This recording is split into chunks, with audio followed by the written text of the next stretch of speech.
स्वागत है दोस्तों आप सभी का फिर से एक नई वीडियो में। दोस्तों आज का ये वीडियो दोस्तों जेकबोर्ड के दोस्तों क्लास 11 के सभी विद्यार्थी के लिए बहुत ही मोस्ट इंपॉर्टेंट वीडियो रहने वाला है, ठीक है। क्योंकि दोस्तों आज के इस वीडियो में हम लोग से क्लास 11 का जियोग्राफिक यानी कि दोस्तों भूगोल का वीकली टेस्ट क्वेश्चन आज के इस वीडियो में सॉल्व करने वाले हैं। इसलिए दोस्तों आप वीडियो को शुरू से लेकर अंत तक देखिएगा और जितना भी दोस्तों को जरूर शेयर कीजिएगा। और अगर दोस्तों यदि आप चैनल पर पहली बार आए तो चैनल को सब्सक्राइब करने के साथ साथ बेल नोटिफिकेशन को ऑल पे प्रेस कर लीजिएगा। तो चलिए दोस्तों बिना देरी के क्लास 11 जियोग्राफिक यानी कि भूगोल का वीकली टेस्ट क्वेश्चन को सॉल्व करते हैं।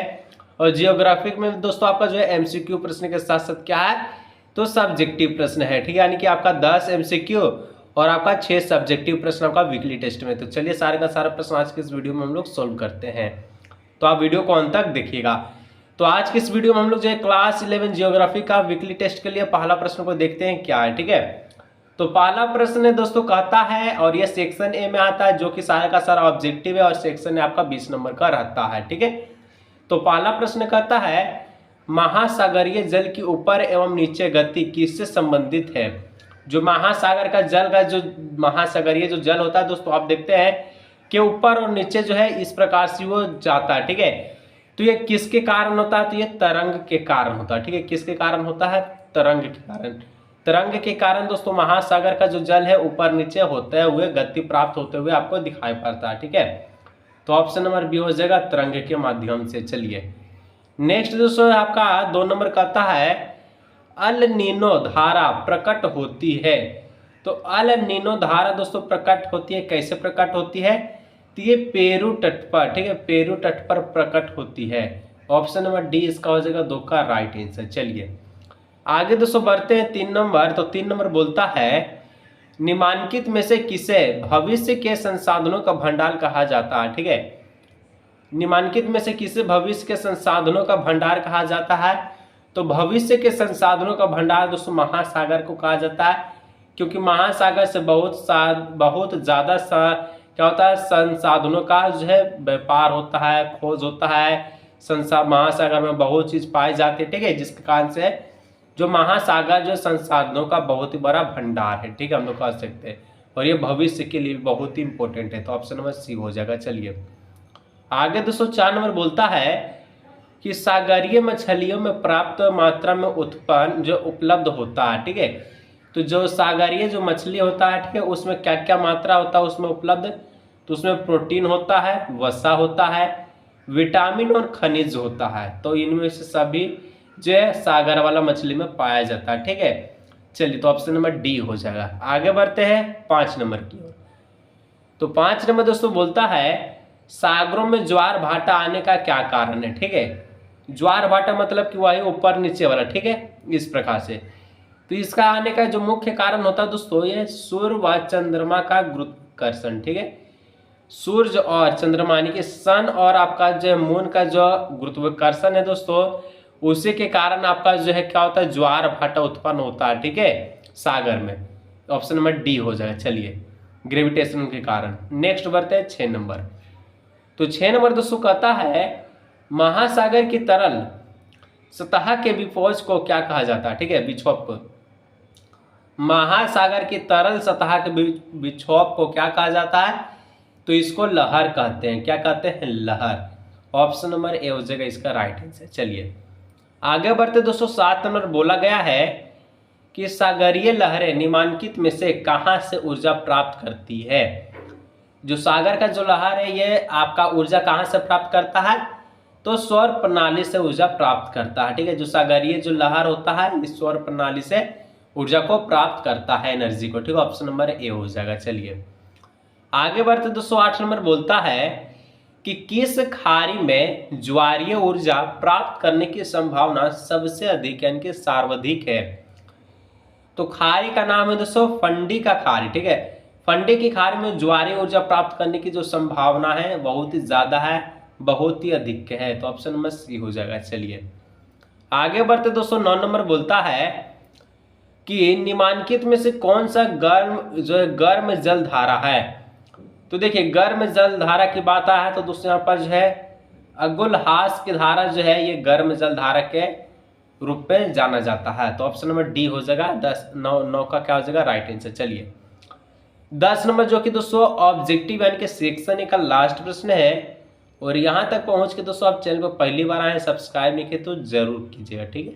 चलिए कहता है वृहद ज्वार के समय सूर्य, चंद्रमा एवं पृथ्वी की स्थिति होती है। तो वृहद ज्वार के समय सूर्य और चंद्रमा के जो पृथ्वी की जो स्थिति होती है ये एक रेखीय होता है, दोनों का रेखा क्या होता है एक जैसा। ऑप्शन नंबर ए हो जाएगा, ठीक है। चलिए आगे बढ़ते दोस्तों हम लोग सेक्शन बी जो कि अब जो सब्जेक्टिव प्रश्न को हम लोग देखेंगे। तो यहाँ पर 11 नंबर बोलता है तरंग क्या है।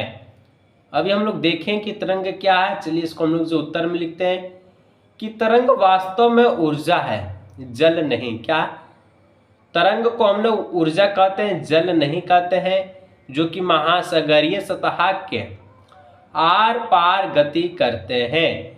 ये वायु के जल की विपरीत दिशा में गति को उत्पन्न करता है। जैसे कि वायु की दिशा जो आपका लेफ्ट साइड से बह रहा है, ठीक है, तो ये आपका राइट दिशा में क्या करेगा गति करेगा। इधर से मारेगा तो ये आपका उधर से लहर जाके गति करता है, ठीक है। तो इस प्रकार से आप क्या क्या हो जाएगा उत्तर हो जाएगा। चलिए आगे बढ़ते दोस्तों 12 नंबर कहता है महासागरीय तरंग ऊर्जा कहाँ से प्राप्त करती है। जो महासागर का जो तरंग है ये ऊर्जा यानी कि एनर्जी कहाँ से प्राप्त करती है। जैसे कि हम लोग अभी देखिए कि तरंग है, एक ऊर्जा है, एनर्जी है, जल नहीं है। तो ये जब ऊर्जा है तो ऊर्जा प्राप्त कहाँ से करता है, ठीक है। उत्तर में लिखेगा वायु जल को ऊर्जा प्राप्त करती है। वायु क्या करती है, जल को ऊर्जा प्राप्त करती है, जिससे तरंग उत्पन्न होती है। वायु के कारण तरंग महासागर में गति करती है और तथा ऊर्जा तटरेखा पर निर्मुक्त होती है। इस प्रकार से महासागर तरंगों का मिलता है, ऊर्जा मिलता है, ठीक है। चलिए बढ़ते सेक्शन सी की ओर दोस्तों, जो कि 13 और 14 दो प्रश्न सेक्शन सी का है, जो कि टोटल 6 नंबर का है, ठीक है। तो 13 नंबर कहता है कि ज्वार भाटा क्या है, ठीक है। उत्तर में लिखिएगा चंद्रमा एवं सूर्य के आकर्षण का कारण दिन में एक बार या 2 बार समुद्र तल का नियतकालिक उठने या गिरने को ज्वार भाटा कहते हैं।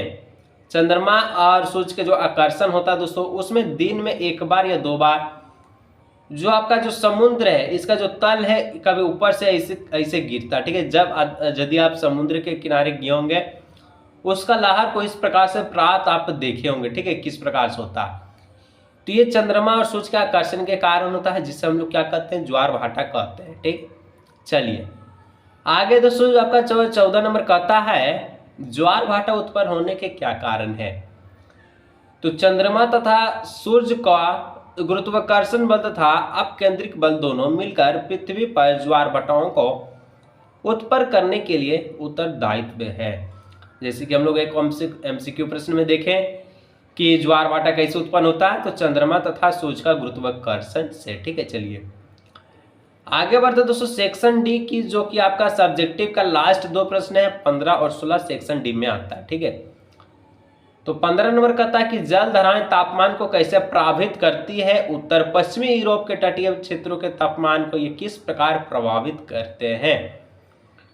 उत्तर में लिखिएगा जल धाराएं तापमान को प्रत्यक्ष रूप से प्रभावित करते हैं। ठंडी या गर्म जल धाराएं तापमान को अलग अलग प्रकार से प्रभावित करते हैं। जैसे कि पहला पॉइंट में हम लोग देखें तो ठंडी जल धाराएं, तो जो ठंडी जल धाराएं हैं ये ठंडा जल गर्म जल क्षेत्र में लाती है। ठंडा जल गर्म जल जो का क्षेत्र में लाती है और ये महाद्वीपों के पश्चिमी तट पर बहती है। ऐसे दोनों गोलार्धों में निम्न व मध्य अक्षांशीय क्षेत्रों में होता है और उत्तरी गोलार्ध के उच्च अक्षांशीय क्षेत्रों में ये जल धाराएं महाद्वीपों के पूर्वी तट पर बहती है, ठीक है। चलिए सेकंड पॉइंट में लिखा कि गर्म जल धाराएं, तो गर्म जल धाराएं को ठंडे जल क्षेत्रों में पहुंचाती है।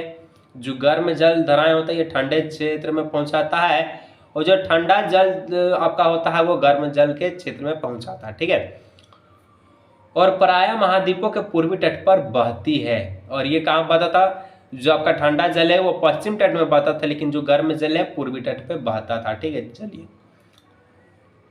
और यहाँ पर दोनों गोलार्ध के निम्न व मध्य अक्षांशीय क्षेत्रों में उत्तरी गोलार्ध में ये जलधाराएं उच्च अक्षांशीय जो आपका क्षेत्रों में महाद्वीपों के पश्चिमी तट पर बहती है इस प्रकार से, और आपका ठंडी वाला पूर्वी तट पर बहती है।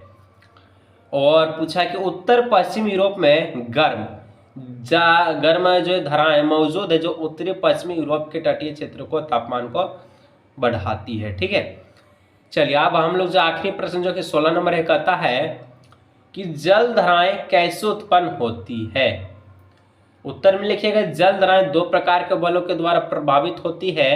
वे हैं पहला नंबर में प्राथमिक बल जो कि जल की गति को प्रारंभ करता है, तथा दूसरा यानी कि द्वितीयक बल जो धाराओं के प्रभाव को नियंत्रित करता है। ठीक है, तो प्राथमिक बल जो धाराओं को प्रभावित करता है उसका पहला पॉइंट है कि सौर ऊर्जा से जल का गर्म होना। तो सौर ऊर्जा से गर्म होकर जल फैलता है, यही कारण है कि विषुवत वृत्त के पास महासागरीय जल को स्तर मध्य अक्षांशों की अपेक्षा 8 से मीटर अधिक ऊंचा होता है। ठीक है, और इसके कारण बहुत ही कम प्रवणता उत्पन्न होती है तथा जल का बहाव ढाल के नीचे की तरफ होती है। दूसरा पॉइंट बाहु आपका हो जाएगा वायु। तो महासागर के सतह पर बहने वाली वायु जल को गतिमान करती है। इस प्रकार इस क्रम में वायु एवं पानी को सतह के बीच उत्पन्न होने वाले घर्षण व जल को गति को प्रभावित करता है। तीसरा पॉइंट है गुरुत्वाकर्षण। तो गुरुत्वाकर्षण के कारण जल नीचे बैठता है और यह एकत्रित जल दाब प्रवणता में भिन्नता लाता है। ठीक है, चौथा में लिखेगा कि कोरियोलिस बल। तो कोरियोलिस बल के कारण जो आपका उत्तरी गोलार्ध में जल की गति की दिशा के दाहिनी तरफ और दक्षिणी गोलार्ध में बाईं ओर प्रभावित होती है तथा उनके चारों ओर बहाव का वर्लय कहा जाता है, गोल। ठीक है, तो इस प्रकार दोस्तों आज के इस वीडियो में मुझे क्लास 11 जियोग्राफी का वीकली टेस्ट के लिए बहुत इंपॉर्टेंट क्वेश्चन को देखें। और दोस्तों थोड़ा सा जो है तबीयत तो वो डाउन है। ठीक है, तो इसलिए आपको जो इस प्रकार से आवाज़ को भी देखने को मिल रहा होगा। ठीक है, तो चलिए दोस्तों आज के इस वीडियो को यहीं रखते हैं, मिलेंगे हम लोग नेक्स्ट वीडियो में। चलिए।